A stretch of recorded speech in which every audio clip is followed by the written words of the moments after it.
Compañeros, muy buenas noches. Vamos a hablar acerca de lo que hicimos en este trabajo de finanzas. Bueno, esto con la finalidad de compartir información, indagar sobre estos temas, sobre lo que son las finanzas y por lo menos establecer algunas bases para entender lo que vayamos a ver a lo largo de este semestre. Para empezar, yo voy a iniciar sobre lo que son las bases, sobre el concepto de lo que son las finanzas. Aquí podemos ver en el diagrama que las finanzas corresponden a un área de la economía que estudia la obtención y administración del dinero y el capital, es decir, los recursos financieros. Dividí en tres partes, en tres ramas, este diagrama para mostrarles lo que son las áreas de estudio, los tipos de finanzas y los recursos que ocupan las finanzas para sus estudios. Para empezar, las áreas de estudio de las finanzas está, por ejemplo, la rentabilidad de las inversiones. También otro de las áreas de estudio de las finanzas es el cómo manejan adecuadamente el endeudamiento, el mantener bajo control las variaciones del valor del dinero con respecto al tiempo y la determinación de los precios de los activos tangibles e intangibles. Ahora, ¿cuáles son los tipos de finanzas que hay? Por ejemplo, están las finanzas corporativas, que se enfoca al estudio de la obtención y administración de los recursos de las empresas, las finanzas personales, que se refiere al estudio de la obtención y administración de los recursos de las familias o individuos, las finanzas públicas, que trata del estudio de la obtención y gestión de los recursos financieros de las instituciones del Estado, las finanzas internacionales, que se refiere al estudio de las transacciones financieras a nivel internacional. Y, por último, los recursos de las finanzas que utilizan. Las finanzas para realizar todos sus estudios requieren de herramientas muy importantes. Entre ellas destaca la contabilidad. Es un recurso de las finanzas que sirve para administrar los gastos e ingresos de una compañía. Y también ocupan otra herramienta como lo son las finanzas conductuales, que son el campo que analiza las finanzas desde un punto de vista psicológico. Y a partir de lo que son las finanzas, podemos ir a lo que es la administración financiera. Y la administración financiera, es la disciplina que se ocupa del manejo de los recursos financieros de una empresa. Y entre la administración financiera podemos contar con dos elementos, como son sus funciones y sus objetivos. Las funciones de la administración financiera son gestionar y tomar decisiones respecto a toda la actividad de inversión. Buscar, conseguir, evaluar, decidir y dar cumplimiento al tratamiento de los dividendos obtenidos de una empresa. Llevar a cabo la gestión de las cargas impositivas de la organización empresarial, lograr la maximización de los beneficios o utilidades de la empresa y presupuestar y proyectar cada aspecto de las actividades de la organización. Y sus objetivos son lograr el mantenimiento adecuado de los recursos de la empresa, eficientar constantemente el uso de todos los recursos obtenidos, manejar de forma óptima los riesgos e incertidumbres a los que se enfrenta una empresa, buscar constantemente la maximización de las utilidades y por último lograr un manejo satisfactorio de los dividendos logrados por la organización.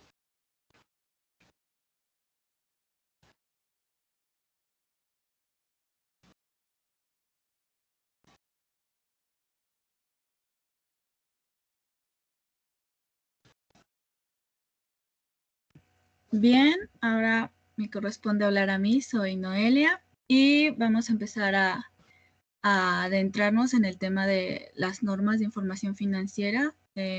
Vamos a iniciar con la NIF B10 y pues como sabemos las normas de información financiera pues le dan estructura a los estados financieros que presentemos. Con lo que respecta a la NIF B10 pues esta tiene mucho que ver con los efectos que tiene la inflación dentro de nuestras partidas o dentro de nuestros informes financieros. Para iniciar a hablar de la NIF B10, pues les voy a hablar un poco del objetivo y los alcances que esta merita. El objetivo de la NIF B10 es principalmente establecer normas particulares que describan los efectos de la inflación. Estos efectos pues se ven remarcados en los estados financieros a la hora de pues exponerlos. Y el alcance que tiene esta norma pues va desde las entidades que ocupan estos estados financieros, también los usuarios que interactúan con estos estados financieros para relacionarnos con otras áreas dentro de las entidades principales y disculpen, también estamos hablando, también se refiere a los estados financieros que pues son los que dicen el parteaguas para ver cómo la inflación afecta a la empresa. Luego seguimos al siguiente mapa, por favor. Y dentro de la NIF B10 trae algunas definiciones que deben ser explicadas para la mejor comprensión de pues toda la norma en general. El primer concepto que tenemos es el de entorno económico y pues básicamente el entorno económico puede ser tanto inflacionario como no inflacionario y pues esto va a determinar pues cómo es que se encuentra la empresa. Para el entorno inflacionario pues dan una consideración muy importante. Deben de considerarse los 3 ejercicios anuales anteriores, los inmediatos, y si la suma de estos 3 ejercicios, el porcentaje es mayor al 26%, si hacemos un promedio mayor a 8%, pues la empresa está en un entorno inflacionario. Y pues esto es un indicador de que la tendencia que tiene es pues que las tasas de interés y los salarios y los precios pues están aumentando. Mientras tanto, también tenemos un entorno no inflacionario que pues es todo lo contrario. Si la suma de tus 3 ejercicios anteriores inmediatos es menor al 26% o si el promedio de esta suma es menor al 8%, pues quiere decir que estás en un entorno no inflacionario y pues la situación es mejor.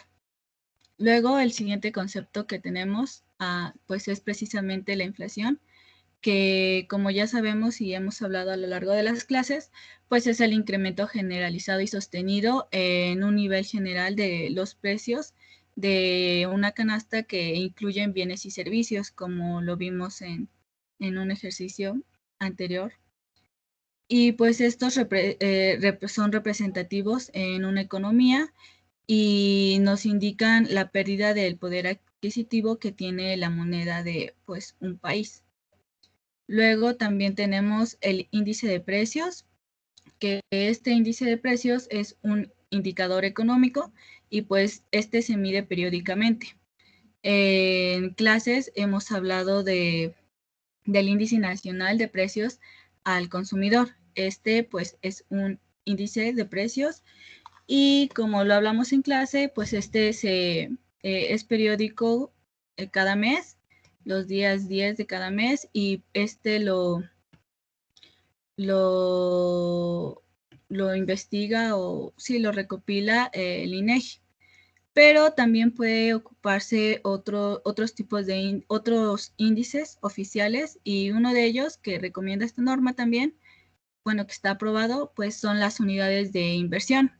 Estas las avala, las da el Banco de México y tienen que ver con el valor que tienen, como un tipo de valor crediticio que tienen, pues, que avala que puedes adquirir o no, que puedes efectuar o no actos mercantiles o financieros, como por ejemplo créditos hipotecarios. A eso se refieren las unidades de inversión. También tenemos a las partidas monetarias y pues Como ya lo vimos en clase, cuando relacionamos qué cuentas o partidas, también se les considera así, eran monetarias o no monetarias. Pues las partidas monetarias son todas aquellas que están expresadas en unidades monetarias nominales y que no tienen relación con precios futuros o con devaluaciones de determinados bienes o servicios. Por lo tanto, pues su valor nominal no cambia. Y habíamos hablado que las partidas que se consideran monetarias, pues son todas aquellas que tienen que ver con el dinero, los derechos a recibir dinero y las obligaciones de pagar dinero. Como siguiente concepto tenemos las partidas no monetarias, que pues son todo lo contrario. Son aquellas cuyo valor nominal varía de acuerdo con el comportamiento que tenga la inflación sobre ellas y pues no tienen un deterioro en su valor, y estas pueden ser, por ejemplo, los activos, también algunos pasivos y el capital contable, como lo vimos en el ejercicio, en el caso 1. Y finalmente, el último concepto que tenemos que tener en consideración, pues es precisamente lo que estamos viendo, que son las reexpresiones. Y pues las reexpresiones son métodos a través de los cuales nosotros podemos reconocer el efecto que tiene la inflación dentro de los estados financieros básicos, como los balances generales o los balances generales, y también en su conjunto, o individualmente, que serían pues por cada cuenta o partida que estemos considerando. Luego pasamos al siguiente diagrama. Y pues en este ya hablamos, bueno, vamos a adentrarnos más al tema que es del entorno inflacionario por medio del método integral. Vamos a hablar de las normas de reexpresión, pero por ahora yo voy a hablarles de los aspectos generales que se consideran. En el diagrama yo lo dividí en el método integral y en algunas consideraciones que se deben de tener igual dentro de este método. Por ejemplo, algunas consideraciones que ahorita que les explique vamos a ver que ya hemos visto en clase. El método integral sirve más que nada para determinar, dependiendo de si las partidas son monetarias o no monetarias, pues el efecto que tiene la inflación dentro de ellas. Por ejemplo, cuando hablamos de una partida monetaria, pues el método integral nos va a ayudar a determinar la afectación que tiene la inflación en el poder adquisitivo de dicha partida. A esta afectación se le denomina resultado por posición monetaria. Y bueno, en siglas REPOMO se efectúa mensualmente y debe ser pues al final de cada sesión de actividades que estemos considerando. Y tenemos que para las partidas no monetarias, pues el efecto de la reexpresión, el método integral nos va a ayudar a saber qué efecto de reexpresión necesitamos para poder expresar estas unidades monetarias de poder adquisitivo hasta la fecha de cierre de nuestro balance general o estado de resultados de lo que estamos trabajando. Luego tenemos que en las observaciones dentro del método integral tenemos a la primera que es una cifra base. Y pues la cifra base corresponde al valor contable de la partida que pues vamos a reexpresar, es pues de la que vamos a basarnos para reexpresar al final del ejercicio. Luego tenemos una fecha base que pues corresponde a la cifra base que vamos a considerar. Después de eso tenemos tenemos lo que vendría siendo la fecha de reexpresión, y pues esta corresponde al momento en el cual se determina ya la reexpresión, y pues es la fecha de donde los estados financieros cierran comúnmente. Luego tenemos los índices de precio, de precios que pues van a depender de cada partida, y estos se dividen en índice de precios de base, que son los que tienen los que afectan a la cifra base, y también los índices de precios de reexpresión, que son los que ya están configurados.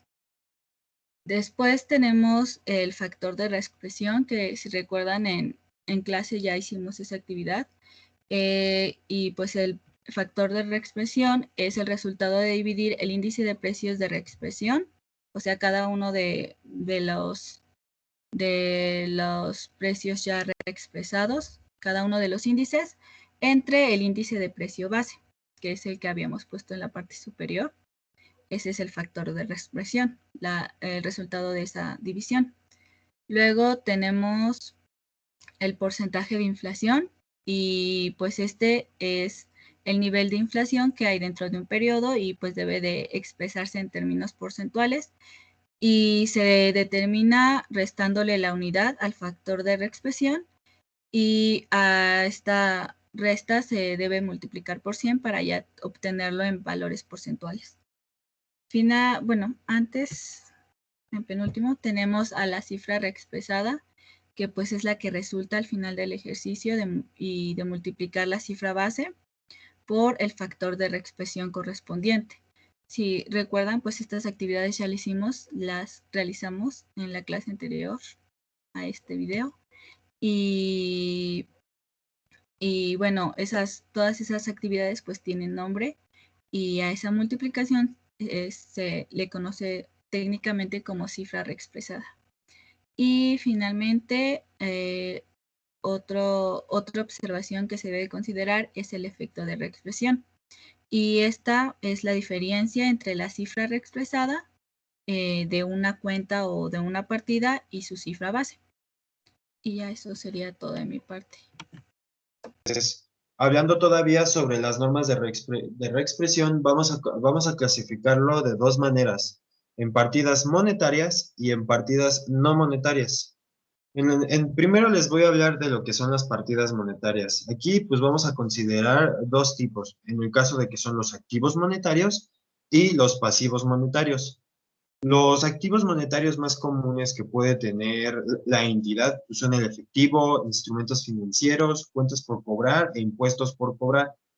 Y en el caso de los pasivos, vamos a tener los préstamos bancarios, proveedores, sueldos por pagar e impuestos por pagar. En este caso, pues vamos a tener que vamos a determinar un repomo, que es el resultado por posición monetaria, debido a lo siguiente, aquí un activo monetario provoca pérdidas por los efectos de la inflación. Lo anterior ocurre porque la entidad hace uso de su activo monetario, dispone de una cantidad de dinero igual al importe nominal, y pues al haber inflación, dicho importe tiene un menor poder adquisitivo para nosotros. En el caso de un pasivo, pues se va a provocar una ganancia justamente por los mismos efectos de la inflación. Lo anterior pues ocurre igual, la entidad paga un pasivo monetario, hace una cantidad de dinero igual al importe nominal, y pues al haber inflación, dicho importe tiene igual un menor poder adquisitivo, pero esta vez va a ser a nuestro favor. La posición monetaria es la diferencia pues entre los activos monetarios de una entidad y sus pasivos monetarios. Y vamos a tener tres tipos. Vamos a tener lo que es la larga o activa, que es aquella en la que el importe de los activos monetarios es superior al de los pasivos monetarios, y pues por consecuencia se genera una pérdida neta por inflación. Nuestro segundo tipo va a ser la corta o pasiva, que es aquella en la que el importe de los activos monetarios es inferior al de los pasivos, y por consecuencia vamos a tener ahora una ganancia, igual por la inflación. Y nuestro tercer tipo, en este caso, va a ser la nivelada. Es aquella en la que el importe de los activos monetarios pues va a ser igual al de los pasivos. lo cual los efectos de la inflación se neutralizan. La siguiente página, por favor. Bueno, en el caso de nuestro repomo, pues se debe determinar mensualmente. Justamente lo que vamos a hacer pues es multiplicar la posición monetaria al inicio de cada mes, final del mes anterior, y después por el porcentaje de inflación del mismo mes. Posteriormente, pues el repomo de cada mes debe expresarse en unidades monetarias de poder adquisitivo para nuestro balance general. Y pues la cifra reexpresada a la que se refiere la idea anterior, pues se va a determinar multiplicando cada repomo mensual por el factor de reexpresión correspondiente justamente a la fecha del cierre de nuestro balance general. La sumatoria de todos estos resultados mensuales va a representar para la entidad un ingreso o un gasto del periodo, dependiendo de cómo hayan sido movidos nuestros números. Como consideraciones adicionales a nuestro resultado por posición monetaria o repomo, pues los activos y pasivos monetarios denominados en una moneda extranjera, pues deben incluirse como parte de la posición monetaria. Claro, deben considerarse los saldos correspondientes a su moneda nacional. Y pues por otra parte también puede haber partidas esencialmente monetarias que pues sin embargo por disposiciones de la NIF deben considerarse como no monetarias, justamente como lo que vimos en nuestro caso práctico. Bueno, la siguiente página por favor. Bueno, ahora les voy a hablar acerca de las partidas no monetarias. Pues algunos ejemplos de los activos no monetarios, pues vamos a tener que son los inventarios, inmuebles, maquinaria, equipo, activos intangibles, inversiones permanentes en acciones y pues anticipos a proveedores. Asimismo, pues algunos pasivos no monetarios van a ser las provisiones que reflejan compromisos de pago, ya sea en especie o con base en valores de mercado, y los anticipos de clientes. Por lo que se refiere a nuestro capital contable o en su caso el patrimonio contable, todos los rubros que lo integran son partidas no monetarias, lo que vimos en nuestro caso práctico. Las actividades, todas las partidas no monetarias deben expresarse en unidades monetarias, eso sí, de poder adquisitivo a la fecha de cierre. La cifra reexpresada de las partidas no monetarias pues debe determinarse igual multiplicando su cifra base por el factor de reexpresión a la fecha de cierre. Asimismo, pues debemos comparar la cifra reexpresada y pues debe ser la base para reconocer cualquier concepto de valor que establecen otras NIF particulares. En este caso, pues por las particularidades que tienen las partidas no monetarias, a continuación pues yo les voy a describir los puntos que se consideran justamente como partida no monetaria, reexpresada pues de los rubros que suelen ser importantes para una entidad.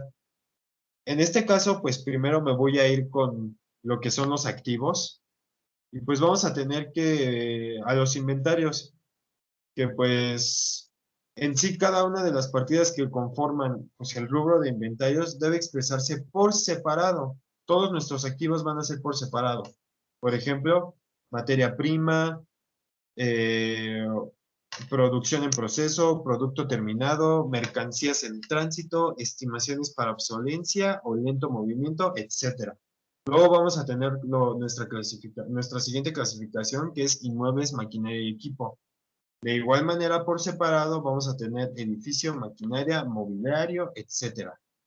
Pues en estos casos de etapa de construcción, bueno, de nuestros activos en etapa de construcción, pues todas las inversiones efectuadas en la obra deben reexpresarse desde la fecha en que se llevaron a cabo y en la fecha de término de dicha construcción. Justamente los importes reexpresados deben traspasarse al rubro de activo al que corresponden. Nuestro siguiente tipo o clasificación va a ser anticipos a proveedores. En este caso solo se van a considerar aquellos por los que se recibirán bienes o servicios en cantidad y características fijas o determinadas y en los que se ha pactado un precio de compraventa garantizado. Nuestro siguiente activo van a ser los activos intangibles. En este caso, pues vamos a hablar sobre lo que son marcas, costos de desarrollo, crédito mercantil, etcétera. Aquí pues tiene que ver tantito en lo que son diseño, desarrollo. Justamente tenemos que reexpresarlas desde la fecha en la que se llevaron a cabo al término del desarrollo. Los importes reexpresados deben traspasarse al rubro de activo al que corresponden. Luego, como nuestro último activo, vamos a tener lo que son las inversiones permanentes en acciones. Aquí, pues esta vez lo vamos a separar de manera de la inversión de la entidad A, la entidad B, etcétera. De igual manera, pues la cifra reexpresada en acciones, pues es la base sobre la cual debe reconocerse en caso de proceder el método de participación del periodo, o sea, solo se va a considerar el periodo en que participó, pues, dicha entidad, pues de acuerdo a la NIF relativa. Ahora, con nuestros pasivos, vamos a ir a lo que son los anticipos de clientes. Aquí, pues esta vez nosotros vamos a actuar como el proveedor, ya que solo vamos a entregar a aquellos bienes o servicios que, igual en cantidad y características físicas o determinadas, se está garantizando igual un precio de compra-venta. Aquí, obviamente, nosotros somos proveedores, ahora es a los que se entregarán, a diferencia de nuestros proveedores que iban a ser de los que vamos a recibir. Y finalmente, nuestro capital contable o patrimonio contable, como ya lo había mencionado anteriormente, esos se van a considerar totalmente como no monetarios, que puede ser pues reembolso de capital, dividendos decretados y capitalización de resultados acumulados. Aquí de igual manera se va a separar de tal manera que quede como capital social, prima en colocación de acciones, reservas, resultados acumulados, etcétera. Como regularmente se clasifica en un balance general. Pues en casos de instrumentos financieros, pues la parte identificada como pasivo, pues debe considerarse como partida monetaria y la parte identificada como capital como partida no monetaria. Muchísimas gracias por su atención. Bueno, pues en base a la información que nos otorgaron anteriormente, ahora hablemos de los estados de resultados o estados de actividades. El estado de resultados o estado de actividades, como también es conocido, lo abarca tres aspectos importantes, que son los ingresos, los costos y los gastos. Estos deben ser expresados en unidades monetarias de poder adquisitivo y deben contar con la fecha de cierre del balance general. Por lo tanto, determinamos la cifra expresada también en la misma fecha. Las cifras expresadas tanto como para los ingresos, los costos y los gastos mensuales deben ser determinados multiplicando la cifra base por el factor de reexpresión en la fecha del cierre del balance general. Debemos comparar la cifra expresada con la cifra de cada ingreso, costo o gasto que se está haciendo, de tal manera que podamos obtener la diferencia del efecto de reexpresión dentro del estado de resultados o actividades de cada rubro que se le otorga o se le da. Uno de los ejemplos que podemos tener de esto es la reexpresión de ventas, la cual debe ser descrita en el rubro de ventas y en el rubro de costo de ventas. A esto también ahora describiré un poco más de los ingresos, los cuales deben de contar con una regla básica, una norma en la cual se deben de basar, que es que aquí el total de ingresos del periodo contable debe de corresponder a la suma de los ingresos mensuales expresados. Estos deben estar igual en unidades monetarias de poder adquisitivo y se deben de encontrar a la fecha de los ingresos pueden provenir de anticipos de tiempo y cuando estos no sean monetarios. La cifra base de estos ingresos debe incluir que los efectos de restricción determinados, los cuales deben de encontrarse de tal manera en la fecha en la cual se hace el reconocimiento inicial del pasivo en el balance general hasta que la fecha se le reconoce como un ingreso. Los costos y los gastos, el total de los costos y gastos del periodo mensual que es expresado en cada uno en unidades monetarias de poder poder adquisitivo a la fecha del cierre del balance general. Si un costo o gasto de un activo no monetario es no monetario, la cifra debe de incluir que los efectos de restricción en la que se realiza el reconocimiento inicial del activo en el balance general hasta que es reconocido como un gasto o un costo.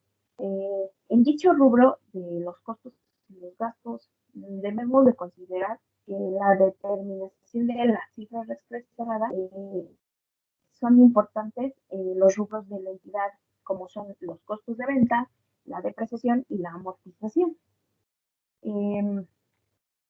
Dentro de los costos de venta debe dividirse en el costo de los inventarios, en la depreciación y la amortización del periodo que se está realizando, además de que también se le añade otro término que son otros elementos.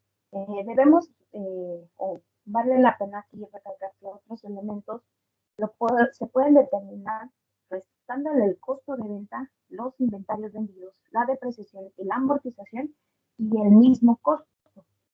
La cifra expresada del inventario debe de determinarse con base al establecido al párrafo anterior de costos y gastos, en la cual, en cuanto a la depreciación y la amortización que se encuentran en el costo de ventas, deben ser determinadas en base en la depreciación y amortización del periodo. La cifra expresada de los otros elementos que forman parte de los costos de ventas también son determinados y considerados a la fecha y cifra de la base al momento de la transacción contable. La cifra expresada del costo de ventas total debe de corresponder a la suma de los costos de inventarios que fueron vendidos a la depreciación, amortización del periodo y a los otros elementos, esto siempre y cuando se encuentren en la fecha del cierre del balance general. En cuanto a la depreciación del periodo, su cifra de reexpresión debe de corresponder al multiplicar la cifra de reexpresión a la fecha del cierre del balance general de los activos fijos por el porcentaje que se le deprecia en dicho periodo, y por el lado de la amortización del periodo se determina si multiplicamos la cifra expresada a la fecha del cierre del balance general a los activos tangibles por el porcentaje de la amortización de dicho periodo. Esto es en base a algunos puntos que con anterioridad consideramos el estado de resultados del REFOMO.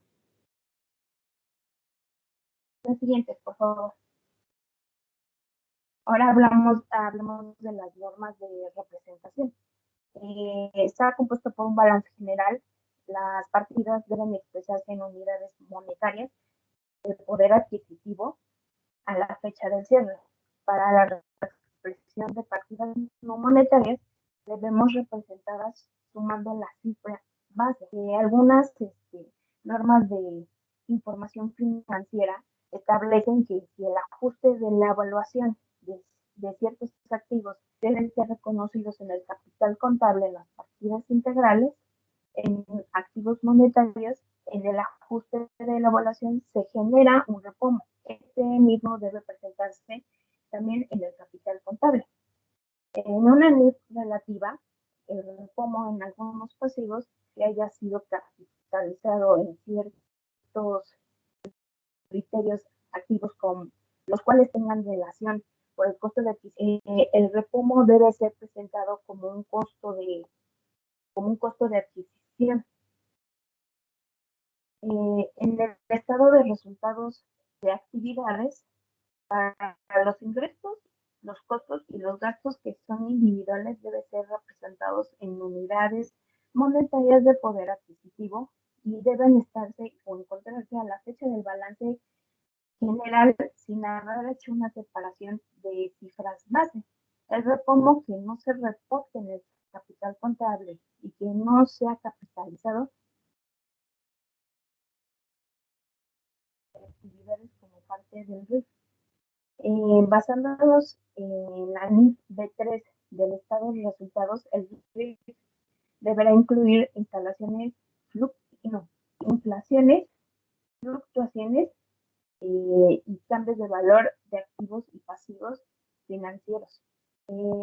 Si se incorpora el repomo al RIF, puede representar el gasto o ingreso de las actividades financieras. Para los estados financieros comparativos, los estados financieros de otros periodos pueden ser expresados en unidades monetarias, de preferencia deben ser representados de tal manera en su valor adquisitivo, siempre y cuando se encuentren a la fecha del cierre del estado financiero que se tenga más reciente. La siguiente, por favor. Las normas de revelación en base a la NIF A7 que hacen referencia a la presentación y revelación de estados financieros expresados deben mencionar las cifras que estén expresadas en moneda del poder adquisitivo a la fecha determinada. Si un estado financiero expresado es comparativo, debe contar con la siguiente información, que es el haber operado en un entorno económico inflacionario y haber sido expresado en los estados financieros, que su porcentaje de inflación acumulado de los últimos 3 ejercicios anuales, además de su porcentaje de inflación del periodo, indicar cuál es el índice de precios que se le está asignando o utilizando y de ser necesario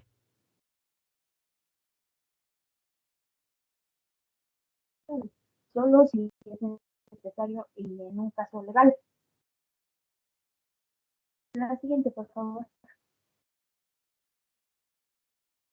En un entorno no inflacionario, no de no reconocimiento de los efectos de la inflación, las normas de reexpresión nos dicen que si un entorno económico es calificado como inflacionario, la entidad no debe reconocer los estados financieros, los efectos de la inflación del periodo. La entidad debe mantener activos, pasivos y capital contable o patrimonio contable y los efectos de la expresión determinados hasta el último periodo en el cual esté operando en un entorno inflacionario. Dichos efectos deben darse de baja en la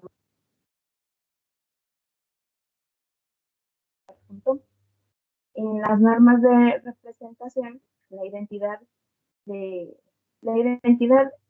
representar en los estados financieros del periodo actual los efectos de reexpresión determinados en periodos anteriores y que no se encuentren de baja. Las expresiones de estas partidas monetarias deben presentarse sumándole la cifra base. Para los estados financieros comparativos, los estados financieros de periodos anteriores deben presentarse expresados en unidades monetarias de poder adquisitivo, en las cuales fueron emitidas en los últimos estados financieros, en las cuales se aplica el método integral. Las normas de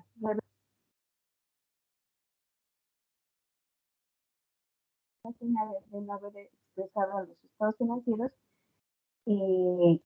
también que con la fecha límite de reexpresión reconocida en los estados financieros y del porcentaje de inflación de cada periodo en el cual son representados los estados financieros, además del porcentaje de inflación acumulado de los 3 últimos ejercicios que fueron realizados anualmente.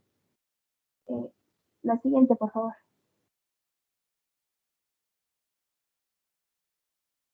Esto es lo que comentábamos en cuanto a las normas de revelación, de cómo deben operar en base al entorno económico inflacionario y sus estados financieros. Y la última reexpresión que debe de contar o debe de ser de inflación acumulada de los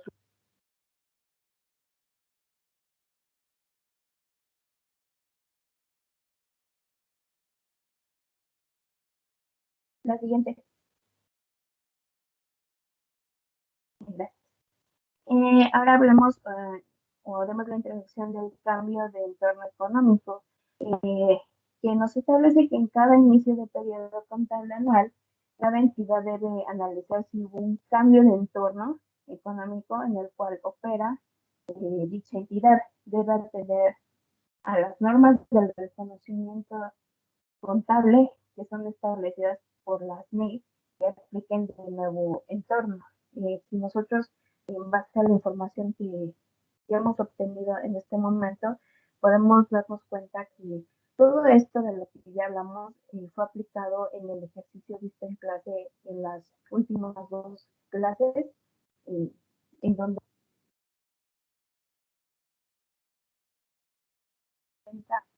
cuál es el cambio y lo reexpresamos en el estado financiero que fue en el balance general.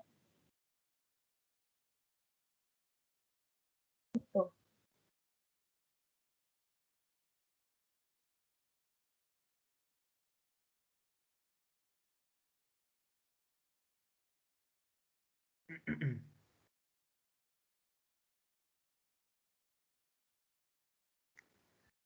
Bueno, pues yo les voy a hablar sobre el cambio del entorno económico inflacionario a uno no inflacionario, como lo introdujo mi compañera Aline. Para saber si estamos en un entorno inflacionario, como ya lo habían comentado al principio, la inflación del ejercicio de los tres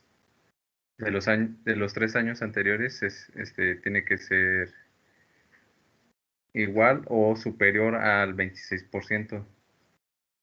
Y también a partir del inicio del periodo anual se debe de realizar un cambio de entorno económico. También se deja de reconocer sus estados financieros de no, que son los efectos de la inflación del periodo, y debe atender a las normas de reconocimiento establecidas por esta NIF.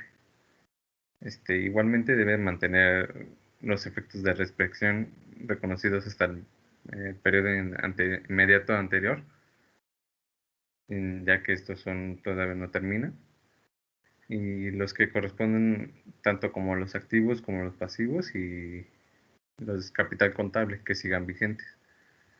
En los estados financieros comparativos anteriores deben ser expresados en unidades monetarias de poder adquisitivo, como ya lo habían mencionado, y de los últimos estados financieros en los que se aplicó el método integral.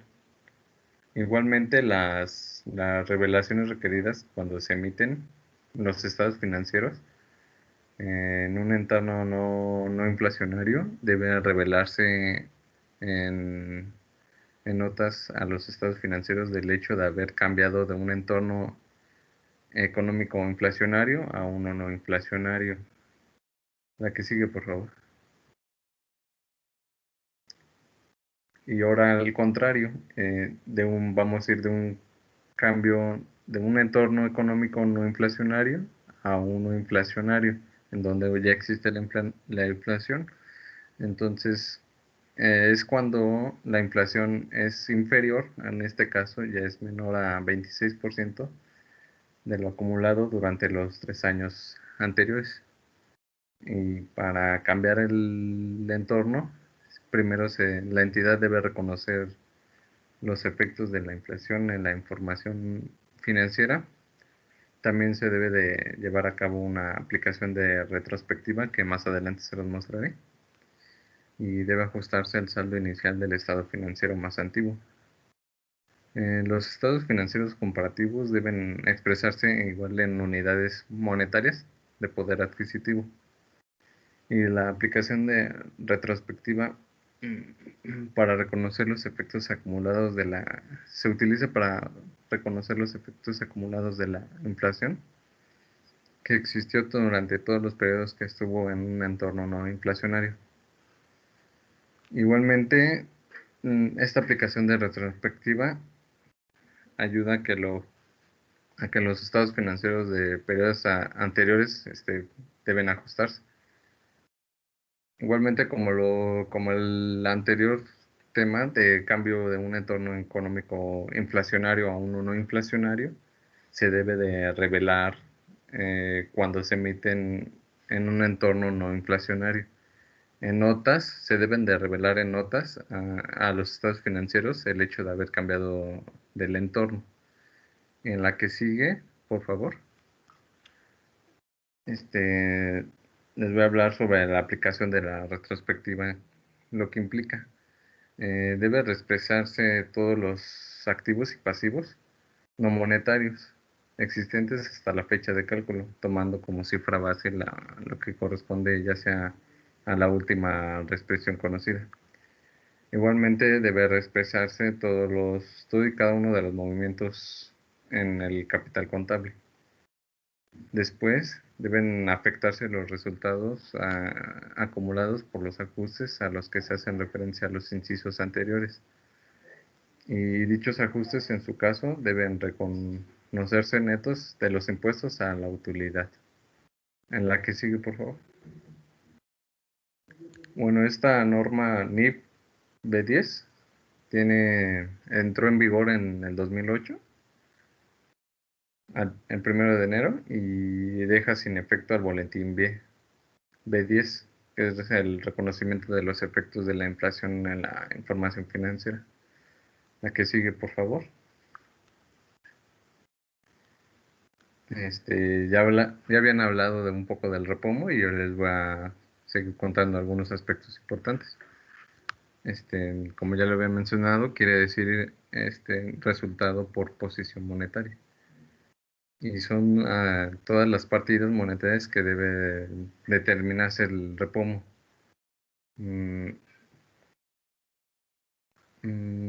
Y esto es debido a que como un activo monetario provoca pérdidas por los efectos de la inflación, eso se debe que cuando la entidad hace uso de un activo monetario, dispone de una cantidad de dinero y al haber una inflación, dicho importe tiene un menor poder adquisitivo. Con el mismo dinero que se tiene, no se puede comprar lo mismo. Y con un pasivo monetario, provoca ganancias, o sea, empiezas a ganar lo contrario que el activo monetario.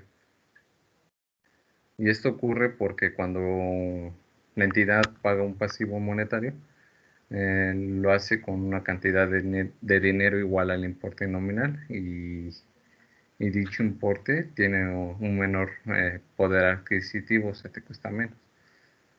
El repomo, como en sí, es el resultado de aplicar el efecto de la inflación a la posición monetaria de los estados financieros, y también esta se aplica a la fecha de entrada de vigor de esta NIF a las entidades que tengan en su capital contable como un componente por separado.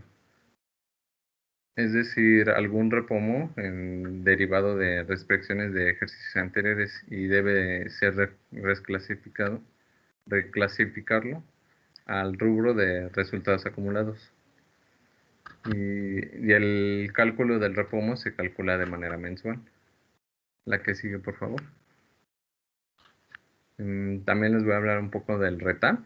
El RETAM quiere decir son resultados por tenencia de activos no monetarios y representa la variación en el valor de los activos no monetarios por encima o por debajo de la inflación existente. O sea, es la diferencia que existe en los activos no monetarios. Las entidades que tengan reconocido el RETAM deben identificar la parte realizada, así como la no realizada.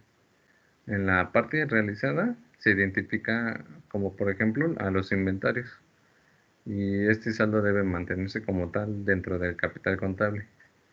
También para el RETAM realizado, debe reclasificarse al rubro de los resultados acumulados. La que sigue, por favor.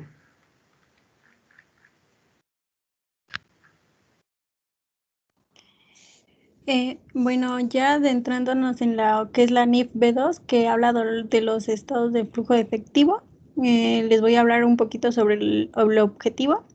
y este es establecer las normas generales para la presentación, estructura y elaboración del estado de flujo de efectivo, así como lo que complementa dicho estado financiero básico. En cuanto a su alcance, este es aplicable a todas las entidades que emiten estados de flujo de efectivo. Y bueno, en cuanto a los aspectos generales, tenemos que el estado de flujo de efectivo muestra las fuentes y aplicaciones del efectivo de la entidad, todo siempre a un periodo determinado. Este estado financiero radica en dar a conocer el origen de los flujos del efectivo y asimismo su destino. Para esto clasifica sus actividades en tres. Las clasifica en operación, de inversión y de financiamiento, permitiendo a los usuarios evaluar su estructura financiera y siendo esta de liquidez y solvencia, para posteriormente hacer modificaciones en dado caso que sea necesario.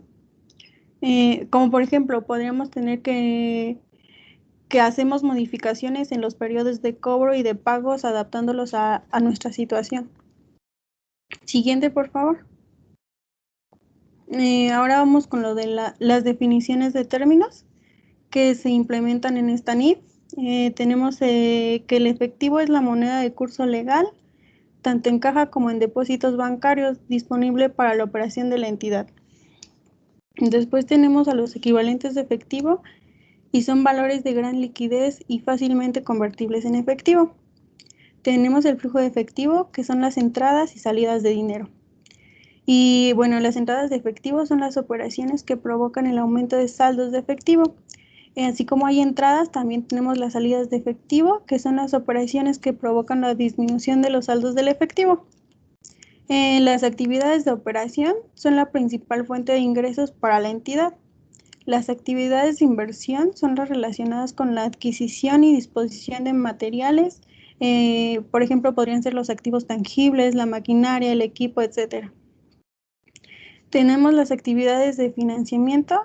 Estas están relacionadas con la obtención, retribución y resarcimiento, que es como la indemnización de fondos provenientes. Tenemos el valor nominal, que es el monto de efectivo equivalente pagado o cobrado de una operación. Tenemos lo que es la moneda de informe, que es la moneda elegida y utilizada para presentar los estados financieros de aquella entidad. Y bueno, por último tenemos el tipo de cambio histórico, que es un cambio a una fecha en la que se lleva a cabo una transacción. Siguiente, por favor. Después tenemos las normas de presentación. Entre estas están las normas generales, que es cuando un entorno económico es calificado como un entorno no inflacionario, las entidades deben de expresar sus estados de flujo de efectivo en valores nominales. Y si el entorno es inflacionario, pues se expresan en unidades monetarias. Esto ya lo habían explicado en la NIF B10 y ya nada más es como un repaso, que también se aplica a esta. Tenemos lo que es la estructura básica. La estructura del estado de flujo de efectivo debe de incluir como mínimo las actividades de operación, de inversión, actividades excedentes para aplicar en actividades de financiamiento, lo que son las actividades de financiamiento, incremento o disminución neta de efectivo, al ajuste del flujo de efectivo. Tenemos también el efectivo al principio y también al final del periodo.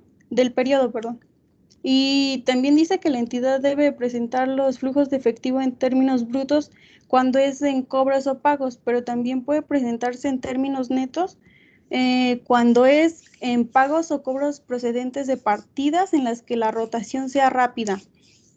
También en los cobros y pagos en efectivo por cuentas de clientes y también por cuentas de proveedores. Por último, tenemos las actividades de operación, que son los flujos de estas actividades. Son un indicador que nos sirve para tener la noción de cuántos fondos se han generado, ya que son para mantener la capacidad de operación de la entidad. Siguiente, por favor.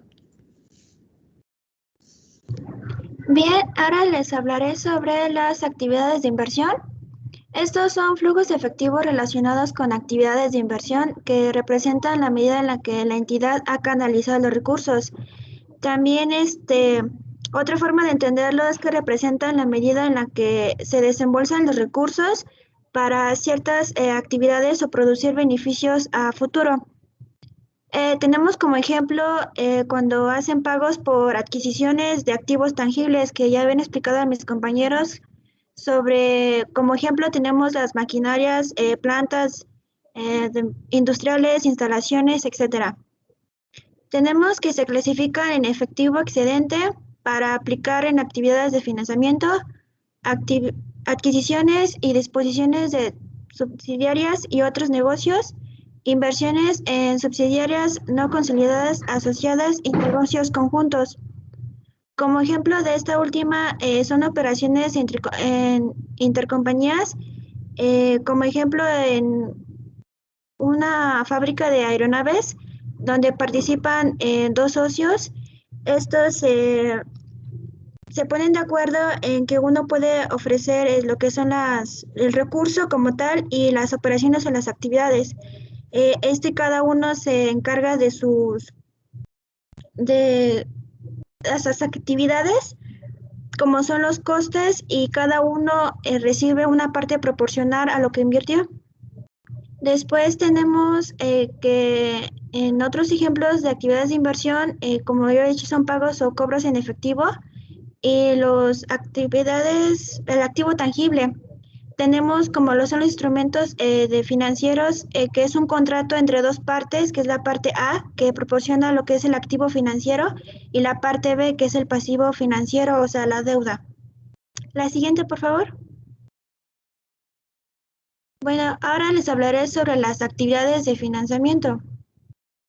Estos se pueden dividir en incremento y disminución neta de efectivo, en lo que engloba a las tres actividades, que es la de operación, inversión y actividades de financiamiento.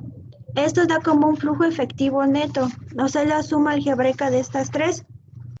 Y si es positivo, da un incremento neto de efectivo y equivalente efectivo. Si es negativo, se le llama disminución neta de efectivo y equivalente efectivo. Después tenemos los efectos por cambios en el valor del efectivo. Tenemos que es la conversión de operaciones extranjeras o efectos de inflación de entidades. Tenemos el efectivo al principio del periodo, que es el saldo del efectivo del periodo anterior. De estas tres que acabo de mencionar, se hace una suma algebraica y da como el efectivo al final del periodo que se presenta en el balance general.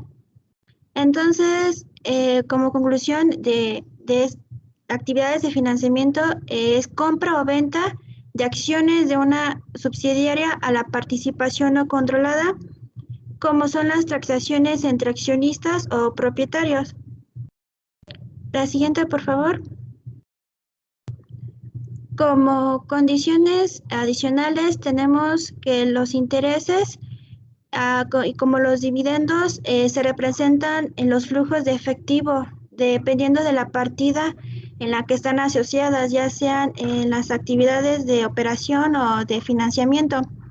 Y las partidas no ordinarias son deben de clasificarse como actividades de operación, de inversión o de financiamiento, dependiendo de su sustancia económica. La siguiente, por favor.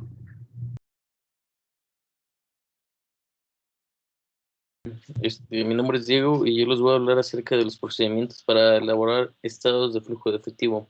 Existen dos: el método directo, que consiste en identificar entradas y salidas de dinero durante un periodo de tiempo en específico. Permite visualizar la generación de efectivo y cómo impactan nuevas inversiones en la empresa.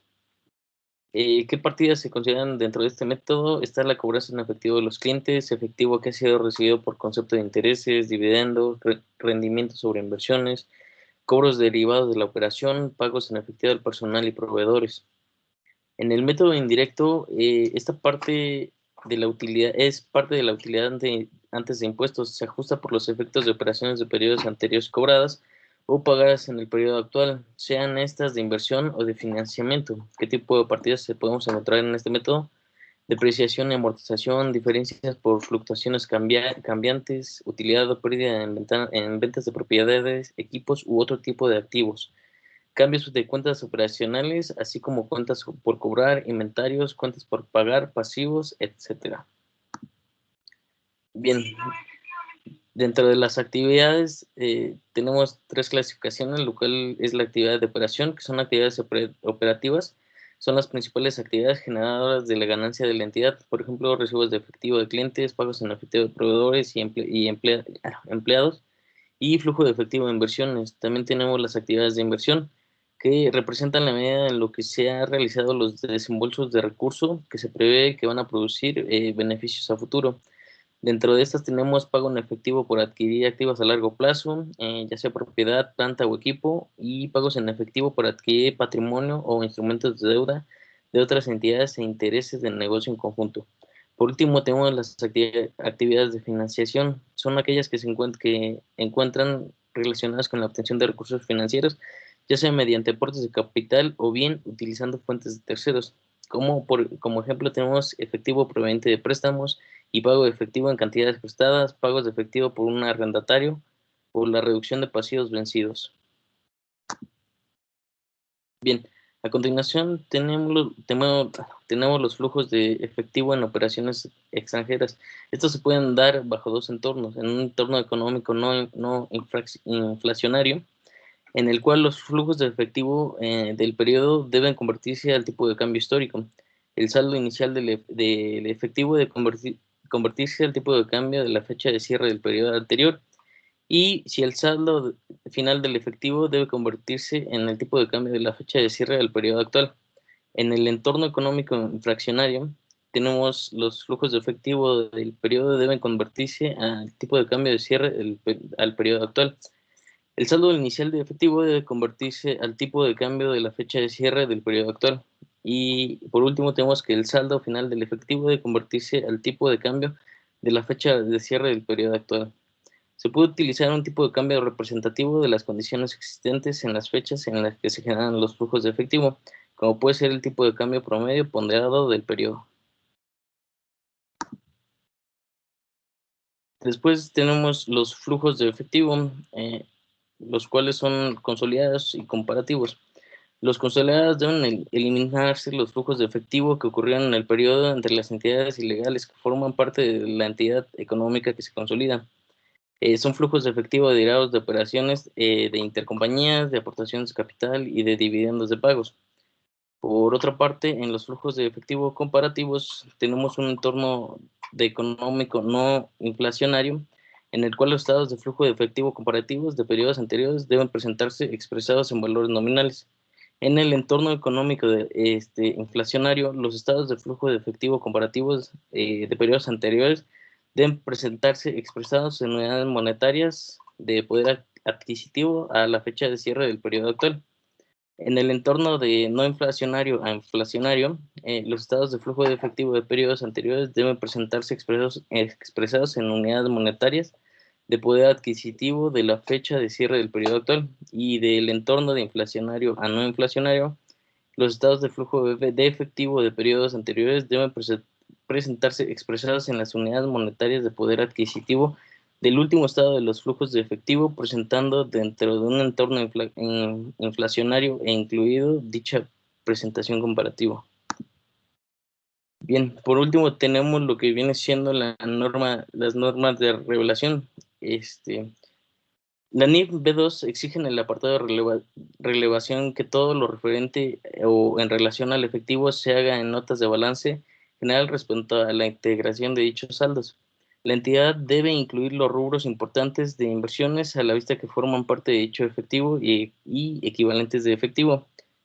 Existen 2 maneras respecto a las adquisiciones y disposiciones de subsidiarias y otros negocios, en la cual la contraprestación total deriva de dichas adquisiciones o disposiciones, desglosando la proporción de la contraprestación pagada o cobrada en efectivo. También está el importe recibido con que la subsidiaria o el negocio adquirió dispuesto a la fecha de adquisición o disposición. También tenemos que el importe de los activos y pasivos distintos del efectivo de la subsidiaria o negocio, debe de agruparse por rubros importantes. Tenemos el importe de impuesto de la utilidad pagado atribuible a dichas disposiciones de subsidiarias y negocios. Por otra parte, tenemos respecto a la entidad, debe revelarse información que ayude a comprender su situación financiera y liquidez. ¿Qué quiere decir esto? Esta información debe permitir a los usuarios juzgar si la entidad está invirtiendo adecuadamente, ya que de no ser así, se puede asumir que una entidad puede estar perjudicando su rendimiento futuro a cambio de mejorar en el presente su liquidez y las distribuciones de ganancias de los propietarios. Sería todo. Listo. Muy bien, pues, si tienen alguna pregunta o algo, compañeros, ¿Algún comentario? o algún comentario.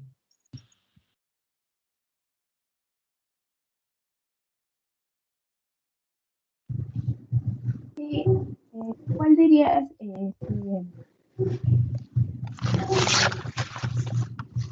Alejandra, cuál dirías que es la diferencia entre divisas y inversión? Ok, bueno, la inversión es un recurso para un proyecto o con un determinado plazo de tiempo.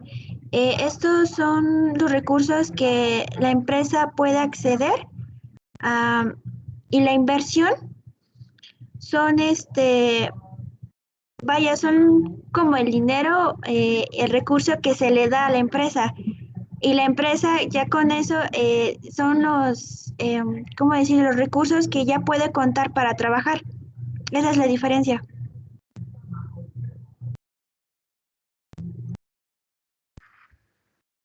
Ali, ¿cuál es la importancia de la NIF B10? Bueno, pues la NIFE 10 nos habla del tema inflacionario como tal, entonces nos describe las actividades y su cambio en base a la inflación. Podemos ver que su importancia o su uso en su aplicación es aquella que maneja la información financiera y, y ya aplicada la norma con estos entornos inflacionarios, con la información obtenida en base ya a las expresiones, podemos tomar decisiones financieras que representen una mejora en el capital de una empresa o una actividad.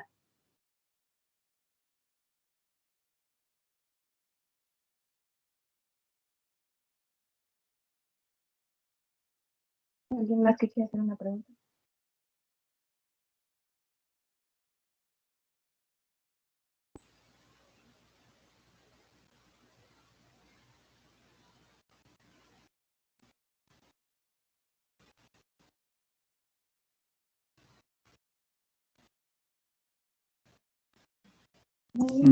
¿En qué consiste el método directo?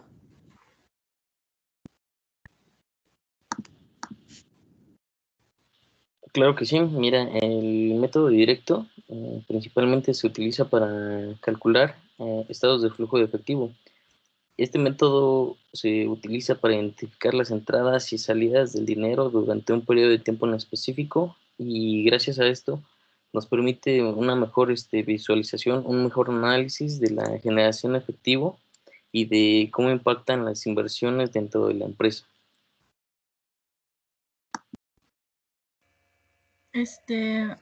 Jacobo, creo que tú hablaste acerca de las actividades no monetarias y yo quería saber, pues, qué reconocimientos incluyen dentro de esas actividades.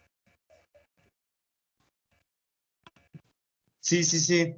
En el caso de las, pues justamente de las no monetarias, pues en lo que son los activos, los reconocimientos que se deben incluir en la cifra base de este rubro, pues son las capitalizaciones del resultado integral de financiamiento, o sea, el RIF, y pues estimaciones por baja en su valor o en su caso, reversiones de dichas estimaciones. Esto creo que se hace a la mayoría de los activos y en su parte sí, en los activos es donde se incluye la capitalización del RIF y las pérdidas por deterioro o en su caso, pues reversiones. Esos son los reconocimientos que se incluyen. Gracias.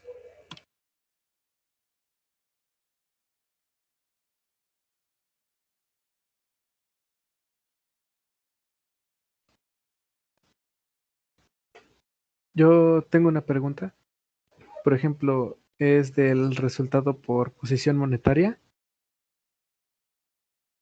Ah, por ejemplo, es por qué el repomo debe de determinarse mensualmente.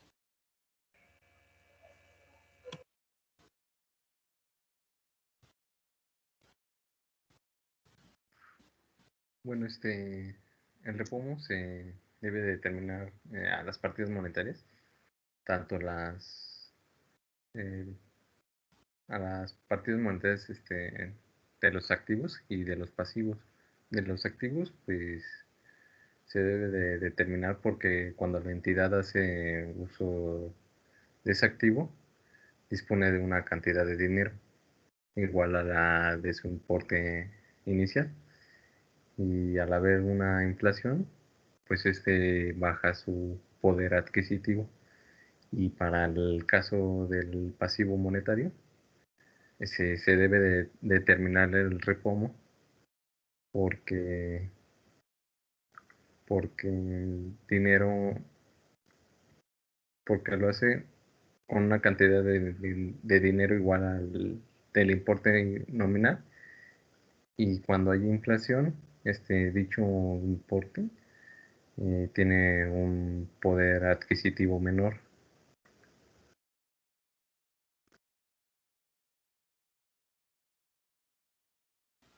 Gracias.